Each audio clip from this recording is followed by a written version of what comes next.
Hello, everybody, and welcome to another edition of the Zone Star State podcast. I'm Matthew Brune, and joining me once again is Ishmael Johnson. And today, we're joined by Karen Aston, head coach of UTSA women's basketball. Coach, how are you doing today? I'm good. Thanks for having us on. Yeah, no problem. Obviously, we had you on before the season, and we were very excited about this team. Currently 20-3 overall, 11-1 in conference play, coming off wins over North Texas and Wichita State. Wichita State being on the road. I guess we just start off with what is this season been like for you, and especially this conference run y'all are on. Just how are you kind of taking it in stride? Yeah, I think it's been an enjoyable one just because of the approach of the team. You start working out in June, everybody does the same thing. We work all summer, work all fall, and you kind of get a grasp at that point. If you have a team that is serious about what they're doing, or you kind of get a feel for leadership, intention, all of that.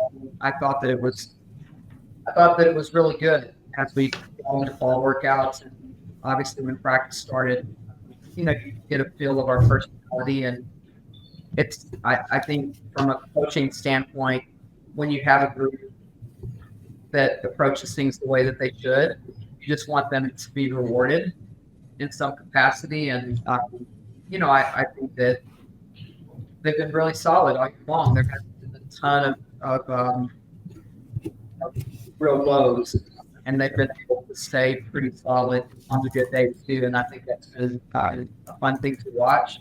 Just their calmness about every day and how they approach it.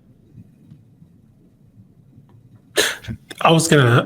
Is my audio okay, Bruni? I know you said my audio was low. Yeah, you're good now. So, Coach, I remember we asked you a lot about the pieces you had to replace, particularly Kira White. I'd say you guys have found a way to really kind of by committee, but in different ways. Obviously, you can't replicate what she provided for you specifically, but with the likes of Nina DeLeon, like Negron, Sydney Love, what have you seen from your backcourt this year that's allowed you guys to take a step forward, knowing, going into the year needing to replace somebody like Kira?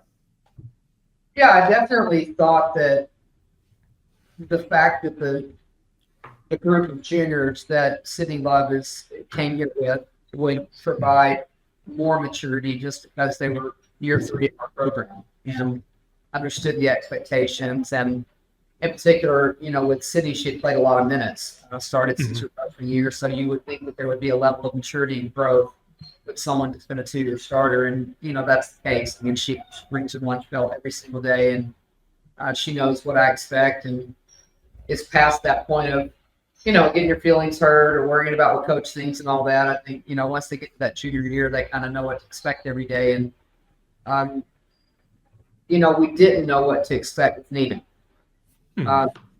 Obviously saw her play at UIW and had firsthand experience against her.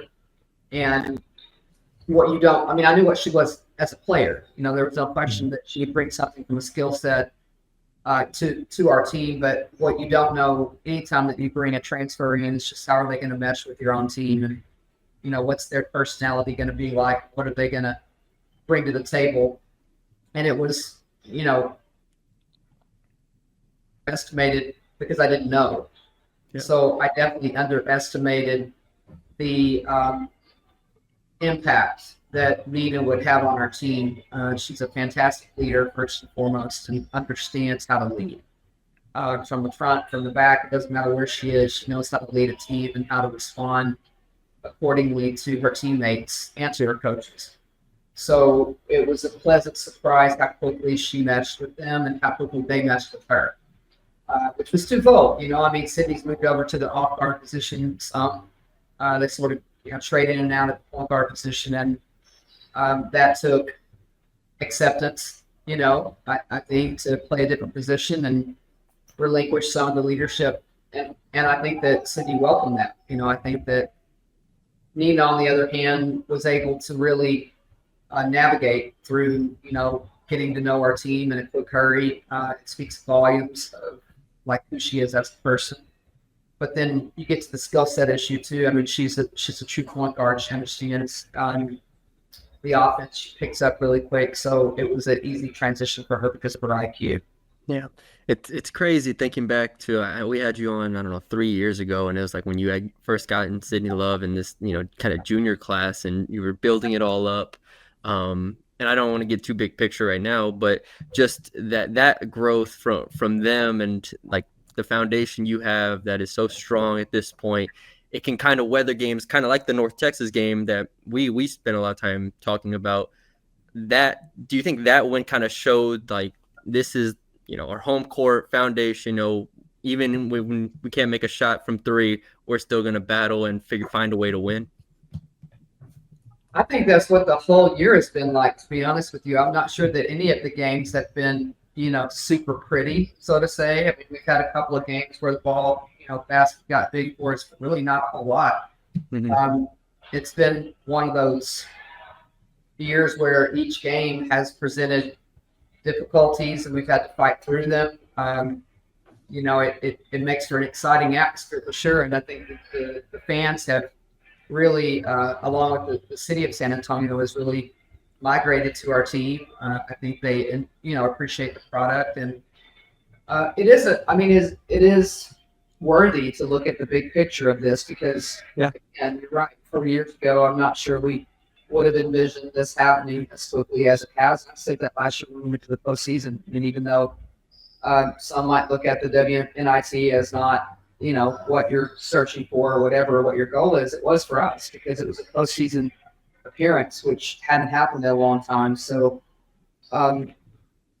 you have to appreciate where we are now, For sure. And really give kudos to everybody that's stuck around and been part of the process of it. And I don't think it hurts to say that because I do think that this team has bigger goals. I think they'll be super disappointed if they don't make the tournament. I think they have the big picture goals. So I don't have a hard time praising this group because they are very grounded with who they are, and they stay pretty focused on like whatever the next day is. So it's easy to praise them, really, to be honest with you, because they don't take it too seriously. Like they have a bigger goal in mind.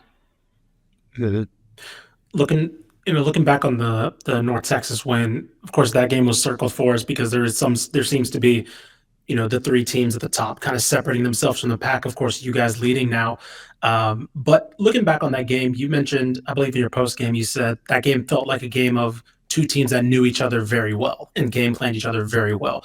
I believe, correct me if I'm wrong, I believe every game you guys have played, you have an overtime game, you have the one possession game, and you maybe have a game within 5. Like, what's it like? What is that little bit of a rivalry kind of brewing between you guys where you just both teams seem to know each other well already, and very well, to where every game not only is for a conference implication seemingly, but like every game is also very well scouted. Yeah, I mean, you hate to pretend like everybody's not scouted, because I think that's what makes this league really tough is that I think, coaches are terrific. It's definitely at a level where players can, from an IQ standpoint, can understand game plans and follow through with them. So I think it is, once you get deep into conference play, it gets very, very challenging because teams the players are locked in. They understand tendencies, like we played each other, which obviously that was the only time we played them. But sure. I guess speaking to that particular matchup, maybe because Jason just got there, so it's not like we coached against each other for all these years and all that. 2 years. Yeah, I think it almost seems like we maybe mirror each other a little bit, and that's what makes that game a little bit of a dogfight. Is our styles are pretty similar, so the matchups are similar. Definitely, I think you get into the players knowing each other because maybe they went high school against each other or club ball or whatever, and I think that lends to knowing each other personally a little bit. But I think maybe more of it boils down to maybe the similar playing styles. Yeah, sure. I know we've talked about Jordan Jenkins past couple of years, and everybody knows how great she is. But for you, especially from the North Texas game where she ended with, I think it was 25 points or so, and just kind of continues to make winning plays, and even if whether it's scoring, rebounding, defense, all that stuff, just how do you describe what the level that she's playing at right now and what she has meant to y'all this year? I think she's meant an enormous amount, not just this year, but when you talk about the trajectory of the program, you can't discount the impact that Jordan, Alyssa Coleman, and some of those that joined the team soon after we got here. I mean, that you can't discount the value of having Jordan on the team. I mean, that, she was, and again, we went through the injury, so that did slow her down, but just the commitment that she made to stay here and enjoy this process with this team has been pretty remarkable, to be honest with you. Not normal in the climate that we live in, but she's really, really special, and I say that and can't even, really put a description on that, because not only is she enormously talented, in particular offensively, just the natural feel that she has for the game is not really normal. To be honest with you, I mean, she has a unique feel for the ball, and just how the ball is in her hands, and what's the next move to make, and great shooting touch, all of those things that make her a remarkable player. But just also like the evolution of her. I mean, she's taken on such a leadership role for us this year, and I mean, I could go on and on about what she's done for the chemistry of our team. Just, she cooks all the time, bakes all the time for the team, and has, get-togethers over at her house. I think she just, had one last night for the Super Bowl. The whole team came. That's just who she is. Like, she's a kind of a mama figure for the players now, and that's not sometimes what your most talented player does. It's wrap people around her and want to be a part of the team. And I think that's what's made her really special, is that she, doesn't mind digging in and having conversations with whoever she needs to have them with for us to be successful. And that's an enormous amount of growth from when she first got here. So I'm super proud of that, and I think that's really going to help her as she moves on to the next level, that she's learned some of those skills that maybe she didn't have when she got here. Thinking back on the some of the home games I've seen this year, it seems the crowd has been very, very much bought in. What's been your opinion of it? It's increased every year. This year, I think UNT hit 1,400. I think you guys have averaged roughly 1,000 at a game. What's it been like to see? Looked at today, we've actually in conference play averaged 1,400, which is fourth in our league, which is remarkable. Awesome. Yeah. So just what's it been like to see the buy-in from, remember you coming in and having to sell the students and sell the people on what you were building, to now them buying in? Oh yeah. I mean, that's what makes it fun. I mean, the players really feed off the crowd, and I think that because it maybe is a smaller venue, it rocks in here pretty good when we get a crowd. And the last few games that we've had, you can really tell a difference. People are into it. I made this statement, I think, in our last after-game press conference, but, just the fact that now when they run out to warm up, I mean, it's, like it's an eruption, and that wasn't necessarily the case when we got here. So I think that's been really cool to watch. And honestly, the North Texas game probably would have been even participated in more had it not been a high school night. That ended up being on a Tuesday night, which I hated, because I thought there were a lot of high school players and coaches that would have come to that game because it was North Texas. And I hated it that we missed out on that opportunity, because it was a great game and it was a great atmosphere. And unfortunately, it was high school night. So hopefully Wednesday we'll have a better crowd as far as, some of the students and the players that come, the high school kids that come, because a lot of them know our players. I mean, we have several local kids And the high schools like, the coaches, their teams, their old teammates, they'd love to come, and they missed out on a great opportunity on Tuesday. I know you talked about making the NCAA tournament and how grounded this team is. Is the conference title race for the regular season something you talk to them about or you make them aware of, with y'all being at 11-1, South USF being right behind y'all, and them having that tiebreaker? Yeah, I mean, you want to talk about it. I mean, for sure, it's a ring. It's you cut down the net. I mean, it's all those things that go along with the championship, and you definitely talk about it. We don't talk about it every day because there's just a point. I mean, it's one game at a time, and we still have 6 games left, and a lot can happen in 6 games. So we haven't approached it any different. I mean, but we talked about it when we started conference play, and every 3 or 4 or 5 games we'll sort of revisit what the situation is, and then I let it go for a while. And we talked last week about winning 20 games. That was a goal.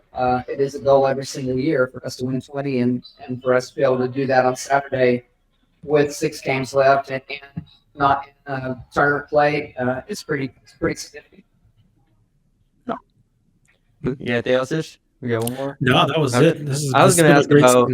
Go ahead. I was just going to ask about ECU on Wednesday. Obviously, last year they make the run to the title game, and y'all had a crazy game there. Just what's the initial scouting report on them, and just what's going to be important for y'all? Yeah, they're playing really good right now. I think that's kind of where you go with these games. I mean, you kind of don't look at how they played 10 games ago. I mean, you're really looking at what have they been doing lately? Sometimes people have injuries and they're healthy again. You have to really have your snapshot really is last year, which they won. So I think we need to be on alert. There's no question about that, because they're playing great, and they have one of the most talented players in the league, and she's playing really, really well right now. And I think anytime you have someone at the level of Joyner, it's just one of those things where you better be ready, because she can dominate a game. There's no question about it. So we're going to have to play well. I think we learned our lesson Saturday. It doesn't matter what place anyone's in or anything else. Like, you got to show up, and you have to play it, and you have to be what I call on edge, and if you're not, then you're probably going to get beat. How would you grade Jordan Jenkins' cooking ability? I will tell you this much: if she wasn't going to be a professional basketball player, then I'm not so sure she couldn't open up a bakery. That's how good she can go. Okay, she's all right. Base player. Okay, Jordan Jenkins, the chef. Let's go. Love that. All right, Coach. I think that's all we had. We really appreciate you coming on, and best of luck the rest of the way. We'll be watching and talking about everything. Of course. Thank y'all. I appreciate it. Thank you, Coach. Yep.